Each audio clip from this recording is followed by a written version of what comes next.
Hi friends, మేము చేసే interesting videos మీ మొబైల్లో నోటిఫికేషన్గా రావాలి అంటే మా ఛానల్ని సబ్స్క్రైబ్ చేసుకోండి. అలాగే పక్కనున్న బెల్ ఐకాన్ని క్లిక్ చేయండి. Hello viewers, welcome to our channel. మీకు ఈ వీడియోలో కనపడుతున్న ఈ మొక్క పేరు హంస పాడి. హంసపాదం అనే మొక్క కూడా ఉంటుంది, కానీ ఇది హంస పాడి. ఇది నేల మీద పాకుతూ పెరుగుతుంది.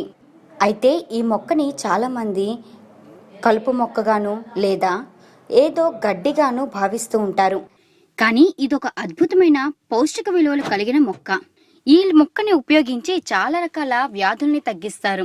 అలాగే ఈ మొక్కని మరుగుమందులో వాడతారు అని చాలా తక్కువ మందికి తెలుసు. మరి ఈ మొక్కతో మరుగుమందు ఎలా తయారు చేస్తారో ఇప్పుడు చూద్దాము. మరుగుమందు తయారు చేయడంలో ఈ మొక్క అద్భుతంగా పనిచేస్తుంది.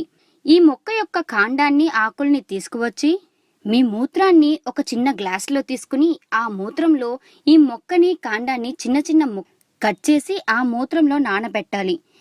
ఇలా కనీసం ఒక 48 గంటలైనా నానబెట్టాల్సి ఉంటుంది. అలా నానబెట్టిన తరువాత దాన్ని తీసి అందులో కొద్దిగా మీ లాలాజలము అంటే మీ ఉమ్ము వేసి, మరికొద్దిగా మీ ఎడమ చేతి యొక్క రక్తం వేసి బాగా నూరుకోవాలి. ఒక ముద్దలాగా తయారైన తరువాత ఏదైనా ఒక నూనె అంటే కొబ్బరి నూనె లేదా కొబ్బరి నూనె తీసుకుని ఆ కొబ్బరి నూనెలో ఇప్పుడు తయారు చేసిన ఆ ముద్దని వేయాలి. ఆ ముద్దని బాగా మాడిపోయేంత వరకు వేగనివ్వాలి.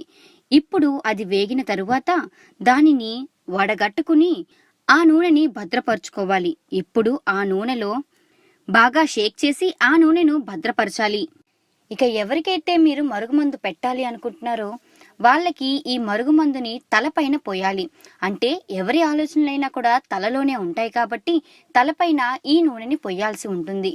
ఇక అప్పటి నుండి వాళ్ళు మీకు వశమవడం అనేది స్టార్ట్ అవుతుంది.